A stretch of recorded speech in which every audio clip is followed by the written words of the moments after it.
I just pasensya need na. you to confirm, did you say that you were in Sequoia? Yes, I talked to... Thank you. to So Judge you are Consulta. confirming. Okay. Sir, nung May 13, you're recorded as saying, katunayan, nakiusap nga po ako kay John Consulta na puntahan kami dito sa Sequoia Hotel dahil meron po kaming planning mula po pa kaninang umaga, and you went on to say nandun ka with all the deputy directors, etc.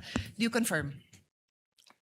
Well, nakausap ko po si Judge Consulta. No, just confirm, sir. Did you say Yes, I that na talked nandun to... kayo sa Sequoia? Hindi, yun lang. Yung statement Ang na haba yun. po kasi yung statement nyo. I just Pasensya need na. you to confirm, did you say that you were in Sequoia? Yes, I talked to... Thank you. to So Judge you are Consulta. confirming. Okay. Yes po.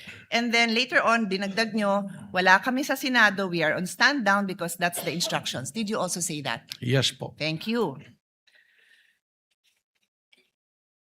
Meanwhile, in another interview, you then said, mayroon request si GM Veloso to help them secure the area kasi napapansin nila na magulo, labas-pasok. Nagpadala kaming ilan lang na ahente, parang 4 to 6 na tao, na nag-iikot sa premises ng GIS. Hindi pumasok sa Senado. I am quoting Inquirer dated 13 May 2026. Did you say this? Yes, sa GSIS po. Okay, thank you. So, I asked now for the kind indulgence. May papa-flash lang ako. It's just a photo, dear colleagues, both parties. Paki-flash lang. So, sabi nyo nasa GSIS. You confirm na nasa GSIS Tama yung mga po. ahente mo.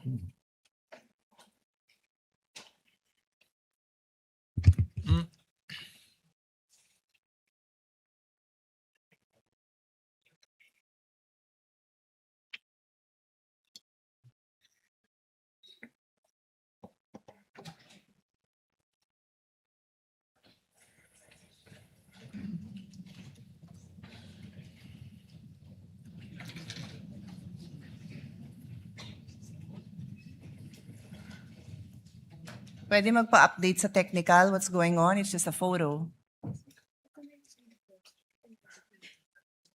No. Ito, I'm just showing the Senate website for the record. Senate website. Tapos po, nandito po sa right corner. Can you read it, sir? It says contact information. Can you read it? Hindi ko po Okay, mabasa. paabot ko sa page yung same thing. It is just the Senate website. Page, pakiabot. Thank you. Pakibasa lang po yung address ng Senado.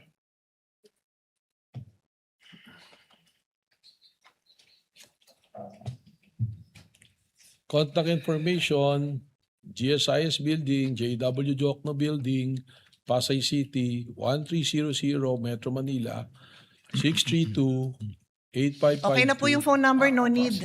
Opo. So pakiulit, ano hong building?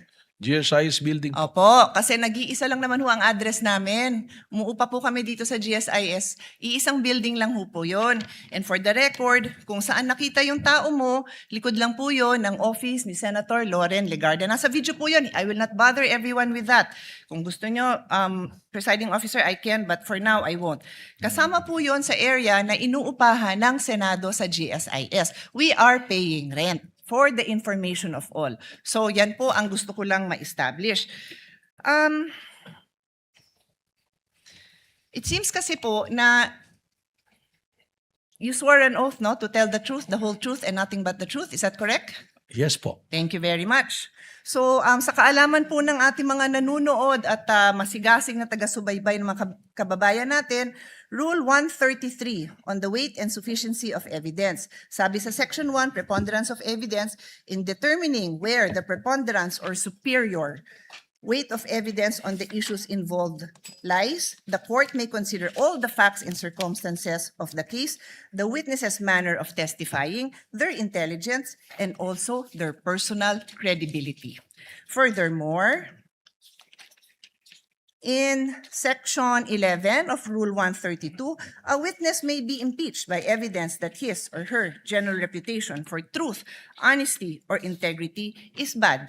So nag-ring na yung bell. I will be loyal, I will follow this na lang. Pero may record pa sana akong papakita. If the body wants, I will show the video na sinabi din po ni NBI Director in an interview, wala pong nasaktan, wala pong nambugbog. But we have a video, alam po ng lahat ng mga kasamahan natin na yung OSAA, yung aming pong personnel, binugbog. May video po tayo niyan. I leave it to the body, I leave it to the presiding officer if we want to take up the time of this court to show that. Yun lang po, maraming salamat.